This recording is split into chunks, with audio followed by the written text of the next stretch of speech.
everyone, Sian here at Counting What Counts. I'm just running through how to create an evaluation and I have reached the design page of a survey. So having used the templates feature to populate my evaluation, I have some questions already in place on the design page. Okay, they're already here. Now, of course, I could simply click Save and Continue and I would go on to the next page. However, I'm going to put a little bit more thought into this evaluation and this public survey, and I'm going to explore the content options down the left-hand side. So down here, you will see all different types of questions that you can enter into your evaluation. But the ones that I particularly want to draw your attention to are closer to the top. So firstly, here are some experience questions. So experience questions are just a couple of questions that we have noticed have been used quite frequently over the years in the Culture Counts platform.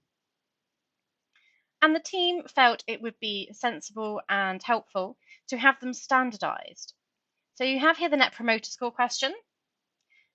And what's important for you to know about this one is that this event, just highlighting it here for you, there we go, that this event can actually be changed, okay, so to whatever you choose. So for instance, if you've been following this series of videos, you will know that this is an evaluation called Lottie's Socks. And if I were to select this one, I would simply change this event to Lottie's Socks. Okay, so it's just sort of making it that little bit more personal. Overall experience, this is another question that has been used quite frequently within Culture Counts. And this is really handy just to provide a very quick snapshot of how somebody felt about your work. I'm not going to add those in today. Now, dimensions. You will have heard the word dimensions crop up many times. Dimensions are the standardized statements, okay? So dimensions have been co-produced, developed, designed with a variety of different people, including arts and cultural organisations, both in the UK and in Australia, funding bodies and academics. So they are not just sentences, that somebody such as myself has just pulled together. They have been very well considered. If you click on dimensions, you can explore different categories. See the categories on the left-hand side. I am going to select placemaking as a category that I would like to choose the dimension from. So this event, Lottie's Socks, is a dance event with the audience attribute of children. And so therefore, I am going to bear this in mind as I select a dimension. Okay, I think I'm going to choose this one.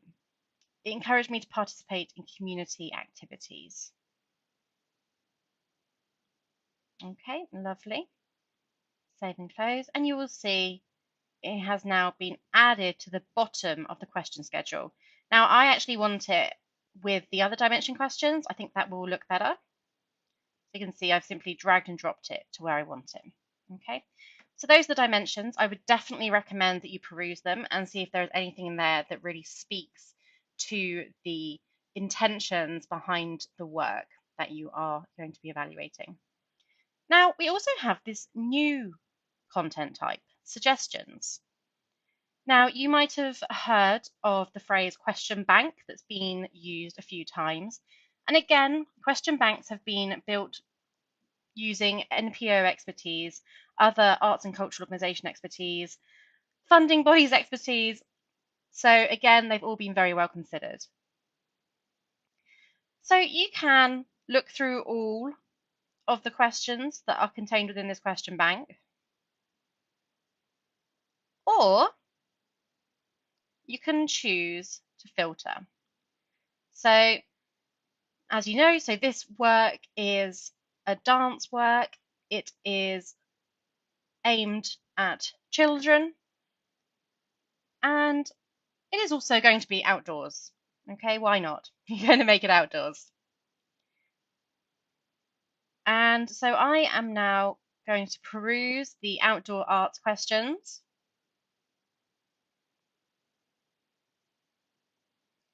And I think I'm going to choose the motivation for outdoor arts attendance question. So I'm going to select it, insert, and once again it has been added to the bottom of the survey schedule. So I am just going to drag and drop it to where I want it to be. I actually think I'm going to maybe put it at the top, this one. You are welcome to rearrange the order of questions as you wish. It's entirely up to you.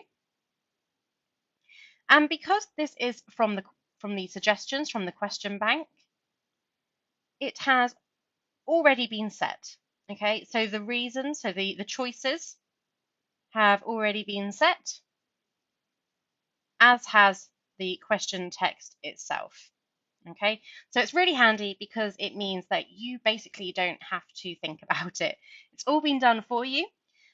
And as long as you choose the questions that you think will give you the most insight into the impact of your work, then you can't go wrong. Now, something else I would just like to show you is the logic feature. Okay, now logic is really, really handy because it basically means that you can tailor the survey dependent on other factors. Okay, so that may sound a little bit complicated, but I'm just going to show you this here. So let's say, yes, no question. Would you like to receive our can't spell quarterly, our quarterly e-newsletter?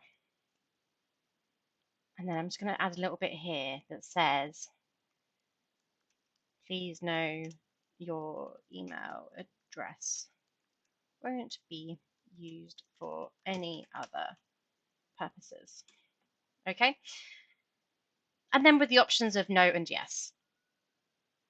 Save and close. And once again, you'll see it's been added to the bottom.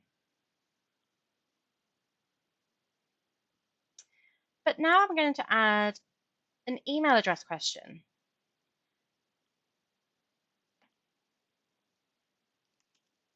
Thank you for saying you would like to receive our newsletter. Please let us know where we should send it. And then with the instructions, please enter an email address.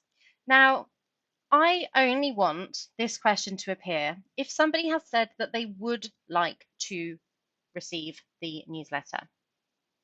Therefore, I want to use logic. Now, it's grayed out here, which makes it quite easy to skip over, but it's such a great feature that I think I should tell you about it. So we are going to say we want to show this question when the response to another question, then you select the question that it's in relationship to. Okay, so this one, would you like to receive our quarterly newsletter, is equal to yes. Okay, so this is my way of telling the system that if somebody responds to the question, would you like to receive our quarterly e-newsletter, with the response yes, they will then receive the question that asks for their email address. Okay, they will not get the email address question if they say no or if they skip the previous question. Save and close. And what I'm going to do is I'm going to pop it directly underneath the would you like to receive question. Now we know that logic has been applied to this question 11 because of the little blue squiggle there. Okay, so that is how you can tell that there is a condition associated with the question. So yes, that is how to then design your survey. So it might be that having selected your dimensions previously, that you are happy with it as it is, or it may be that you want to investigate the other options available through this add content panel down the left-hand side. But I really would encourage you to look at the content options available and really tailor your survey to make it suitable for your organization and this specific piece of work.